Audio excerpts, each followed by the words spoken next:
Hey, welcome back everybody to Evil's Comics. I'm Evil Mike and I have some more reviews for you. All these came out this past week on 9/23/2021, but I had so many that got the one video treatment. I'm really just going to do two of these. It's going to be part one, and then I'm going to do another one which is all going to be DC. It's the Fear State books that came out. But let's get into it. So first up from Dark Horse, we got Tales from Harrow County, issue number 3. I mean, it's kind of a quick little story. There's not a whole lot into it. It's basically we are following, and I'm drawing a blank at both names, but we are following this character here, and basically there used to be magic and stuff in the world, and at one time there used to be this witch that helped out the magical side and the human side, and for some reason, which we don't know, it hasn't been revealed at the moment, but something happened with the witch where she was forced to go away, and when she disappeared, it caused all this chaos in the world, but basically we lost all the magical parts of the world and they all went underground. Once that happened, our main character basically did the spell and made everybody forget about the witch and the magical stuff. Only a select few did. The other character that they do show in the book, she was one of the people that was affected by the spell where she forgot. Recently they have been underground looking for this witch queen, which was supposedly they told was underground. When they got there, it was like a big trap by these magical, like these haunts and these fairy folk, and basically now the haunts and the fairy folk, now that she lifted the spell, because the haunts and the fairy folk and the magical things made her lift the forgetting spell, now they are able to return to the surface, and that's basically where the story is picking up. Basically kind of showing that people are remembering that witch, and that we're like right here that the magical creatures are returning to the surface. They kind of, there is some interaction with regular people, and it's an effigy of the witch, but the witch looks like a scarecrow, but the effigy, is modeled after what the witch looked like. And most people see the effigy and they're like, no, that's not what I remember. Now that I do remember, because remember they are all recently remembering. We do catch up with our two main characters, and I think it's Georgia and Bernice are their names. I think so. I might, I'm bad with names, but right here it shows both of them underground, and they are kind of in this trap that the magical creatures started. And we, at the end of the last issue, they were about to be attacked, and now that we see that they are commencing the attack, and at the last second we see some other type of magical creatures or fairy folk or what have you that show up and eventually save Georgie and Bernice. And it's basically like, they kind of do show up and save them, but at the same time they are kind of like hesitant around Georgia and Bernice at the same time. And we do find out why, and it's just because the type of, they're called rebels and rebel fairy folk. I don't know, it gets weird. But basically, because they are humans, they kind of think they are some of the monsters from the fairy folk, and there's this just miscommunication in the beginning. But eventually they kind of join teams, and eventually they find out that the rebels are actually looking for a fairy queen themselves, and with them also looking for their witch, they kind of, it's like kind of two things going the same way, so they both do team up. One moment.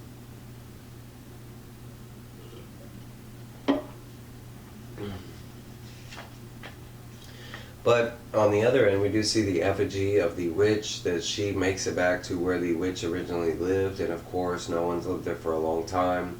And basically the effigy ends up finding nothing that kind of remembers her of home. We do see that the haunts and the fairy folk that are following this thing kind of knew that this was going to happen, and they were waiting on it.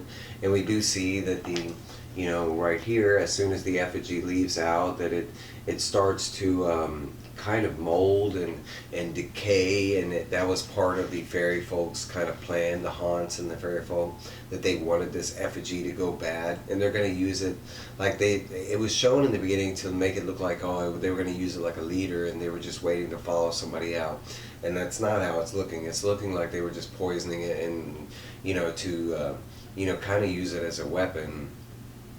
And it looks like now they're going to go after that witch and of course Georgia and Bernice, and just basically kill all the good side kind of thing. For the most part, the rest of it is them, you know, searching for this fairy queen, and they do find the last location of this fairy queen. She is not there, but I think her name is Bernice. But Bernice does find like this magical sword that they're not sure on who it belonged to, but they assumed it was one of the protectors of the you know, the fairy queen, or just one of the protectors, and that's kind of where this issue leaves off. There's not a whole lot of story to it, but that's kind of what makes it a good read, is because there's not a whole lot of story. There's not a lot of like figuring out, and it does sound a little confusing. It is not. It's probably my trying to put it into words kind of thing. It was a really good read. I can say the only thing I would step up would be the art. It's not to say that the art is bad. Of course, there's no such thing as bad art, but just my opinion. From Marvel, we got Moonknight issue number 3, and what a good issue, with Hunter Moon present on the cover in his outfit. I know there's been a lot of misconfusion, and my recollection, I would just have to say that you know, reading 1, 2, and now 3, you know, we've already got cameos and appearances. I would say this is first appearance in his armor, is in his costume, is like what we got here. But basically, we have like an earlier scene where he's talking to a psychiatrist, and it's really this back and forth between Moonknight and the psychiatrist. Of course, he has to go to the psychiatrist because the Avengers, it's part of his agreement. But it's kind of this back and forth, where it's, you know, always because there's multiple personalities resting in Moonknight, that there could be, you know, spies and saboteurs and stuff like that. So it's kind of like the conversations hinted in that direction with the psychiatrist.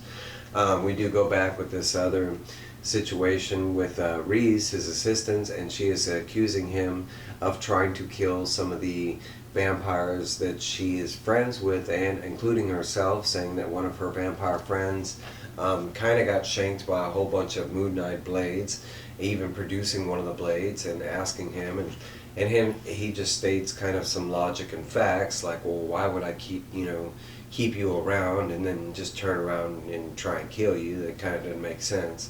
And we the readers, we just know that it's Hunter Moon, and Hunter Moon has been trying to kill some of the vampires. So at this point, you know, it's an investigation with Moonknight trying to figure out who it is, and he kind of has a guess, but he's not positive. But I mean, it doesn't take too long for Hunter Moon to appear and basically, you know, accuse Moonknight of betraying the you know, church of Kushnu, or I'm sorry, I'm bad with names, and I'm not fully versed in Moonknight's lore and everything.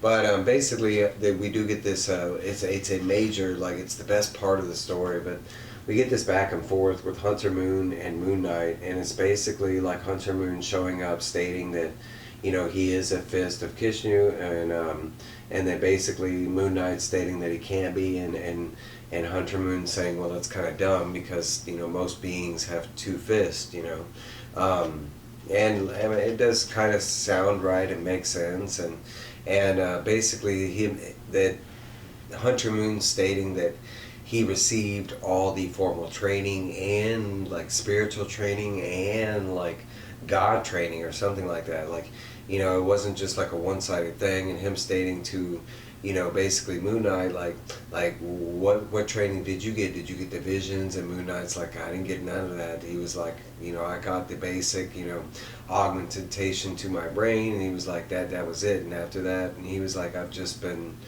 you know, preaching the you know, love of Kushnu, or however you say it.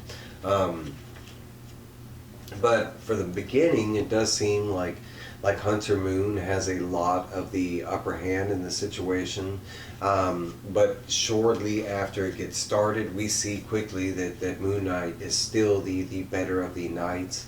And he kind of states it in the issue and to Hunter Moon why he, at the current level that they are at, why he will always be able to beat the crap out of Hunter Moon. And it's because Hunter Moon in real life is just a doctor, and he doesn't really, he might go vigilante a little bit, but yet, I mean, Moon Knight has been doing this for quite a while, and all the things that he has been through and all the times he's been broken and had to climb back up, it don't equal, on the same level. And it is very present in this issue. I mean, it's one of the most amazing things in this issue. But eventually, like with a baseball bat, Moon Knight, he kicks the crap out of Hunter Moon, and rightly so, because Hunter Moon was about to kill Reese and the other vampire kids that are with him, and basically Moon Knight stating, like, if he ever does this, or if he ever comes into his territory or ever attacks any of his associates again, he better do it with merit. And first off, he better kill Moon Knight and not a teaching kind of thing, because if not, the next time Moon Knight will kill him and won't give him the kind of, because this time he just kind of beat the crap out of him, but he let him live kind of thing. But as you can tell, it was a really good issue. Next up from Marvel, we have issue number 3 of X-Men, and this is the trading card variant. I don't usually pick up the trading card variants, but it was a back and front. That's usually why I don't pick them up. Usually it's the front. I love the front. They look good and everything. I love trading cards, but they're usually missing the back. It doesn't complete the whole picture. And this one, I don't know why they don't do that, but this one did, and I was like, yes, I'm getting it. All right, so really simple issue, really. The High Evolutionary, and I'm drawing a blank on her name, but this mighty fine lady over here shows up, and they basically tell the X-Men that they are bringing them a gift.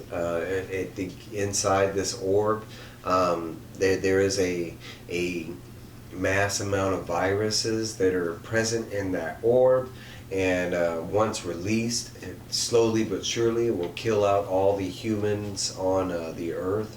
Them basically stating that it is time for the mutants to reign supreme, on Earth, and it's time for the humans to die, and basically, and then they kind of say hi to the X-Men, the ones that they know, which of course is like Rogue and Polaris, and the book does kind of back you up in those forms, and as soon as they do this, the ones that do know them kind of instantly start attacking them. Rogue going after the High Evolutionary, and Polaris, I think, and I don't remember this girl's name. Yes, I do. It was right here. But Luminos, I think, is her name. And they basically, state to the other X-Men that they don't have to hold back, that they can take like a Hulk level beating kind of thing, and basically the X-Men jump in. They know they have to, get that orb thing from them and not allow it to spread on Earth kind of thing. The High Evolutionary kind of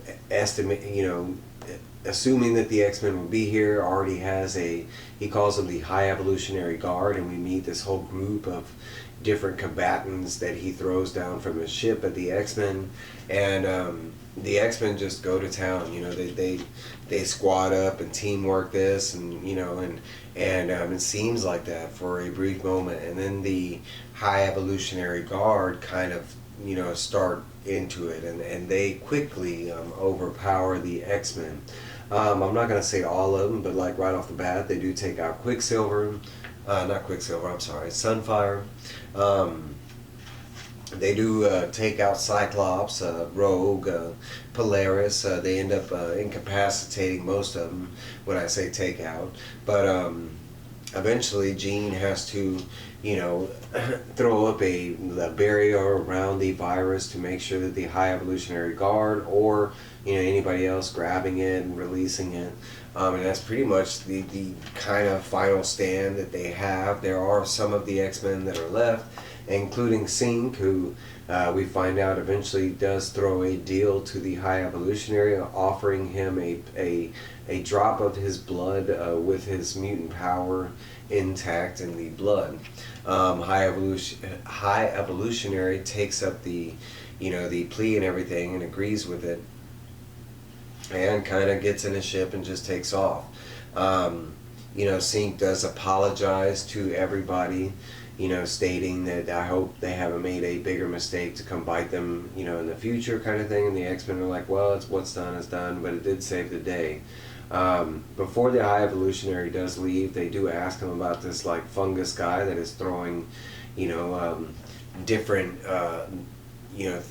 threat level extinction events their way, and asking if he's like a huge problem, kind of like that. And he does tell him that he is on Battle World. He kind of gives him a rundown of him. He's some kind of like advanced fungi, and basically stating that Battle World is like the new version of Mojo World. There is a cut at the end with a villain that they've been kind of building up since the first issue, I think. I don't know who this guy is, and it's a little confusing, but basically he's like a kind of like a geneticist type of guy or something like that. But that's kind of where it leads us off, is a little like speculation on where the bad guy's going. But overall, it's I've been in on X-Men. I'm not like I'm not reading everything, but as far as their main title, it's been really enjoyable, and the art has been amazing.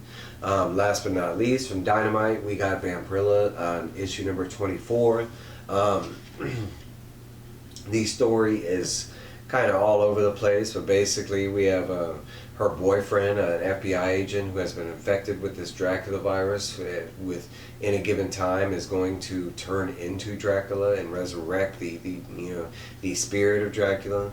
So Vampirella has been trying to kind of save him and will locate him for the time being.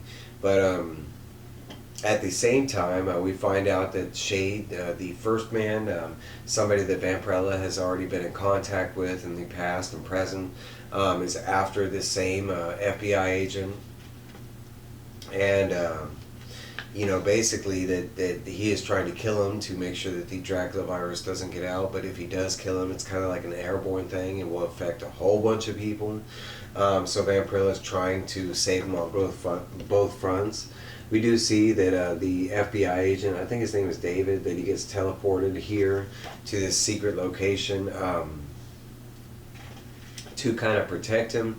And we do see what Vampirella is going through in her current situation. We find out that she is interacting with kind of like lower level vampires, because she is like she's an alien vampire that comes from outer space, and basically when they got here, they did started to mingle with the humans, and they kind of created the vampire race. And this is basically one of the like kind of like he's like a mage or a wizard or a kind of like that kind of thing. It's a little weird. They do show some badass scenes with this guy like Shade, the first man, and he's on the run from the cops, and some cops spot him, and he just like right as they're about to shoot, he teleports out the way and forcing the cops to kill a whole bunch of innocent people. And he just kind of teleports away again. We do catch back up with Dave, and he's kind of talking to the other people that are in this location, and they're kind of giving him a rundown on what's going on and why he was sent here, basically just to have him protected and out of the way. We do catch back up with Vampirella, and she is just tearing through all these lesser vampires because they're all at a way lower level. I mean, the way she puts it is she kind of is moving fingers at this point to kill most of them. For the most part, it's this conversation with that, like, the sage or whatever from the vampire collection between her, him and Vampirella. And Vampirella kind of striking a deal with them, saying that, if Dracula gets released, then, the first things he's going to come after are the vampire, because to Dracula, they're impure and that kind of stuff. And Vampirella kind of laying some kind of knowledge on the vampires, like, hey, you really don't want to resurrect Dracula, because if you do, you're all going to die. You realize that, right? And the vampires kind of realizing the Vampirella might be right. They kind of like, you know, team up in that kind of regard. They do show a couple scenes where they have the, you know, Shade has located, you know, I think his name is David. Again, if I'm confusing these names, I'm sorry. But they kind of go back into the past situation where we met David as a kid, and Vampirella was saving him as a kid, and it was in the last issue, and it's kind of picking up, you know, in this issue on how that whole fight went down, and as you would, you know, suspect, Vampirella fought them for a little bit and basically overpowered them and you know, saved David and sent him on his way. Basically took him to a foster home, and honestly, one of the saddest things in the book. But when she drops him off at the foster home, she has the ability to, you know, kind of like the hypnosis thing that we know most vampires do have, but you know, she has to look these people in the eye, and at the very end of dropping David off, and she does make him forget that they ever knew each other. Vampirella, you know, remembers, but at the same time, David does not. And we do see that, you know, David is taken in by, you know, kind of a foster family, and we already know that he grows up and becomes like an FBI agent and stuff like that. But the main gist is the you know, everybody's trying to get him to change into Dracula because they are, you know, looking for this Armageddon type thing, like he's going to eat the world, and then we got Vampirella and her friends, and they're trying to stop that from happening because they know some you know, they're going to lose a lot of people, kind of thing. But I'm really digging Vampirella. For me, getting slow into the game. I've only been in it since issue 23, I think, or no, 22, 23, 24, and then the free comic book day. But so far, I'm not disappointed. The art and the story has been really good for a book that I just thought was, you know, some lickable stuff. I don't know, but that is my my reviews. I have some more coming. Be looking out for them. Please like, comment, subscribe, you know, all that good stuff, and I will see y'all soon.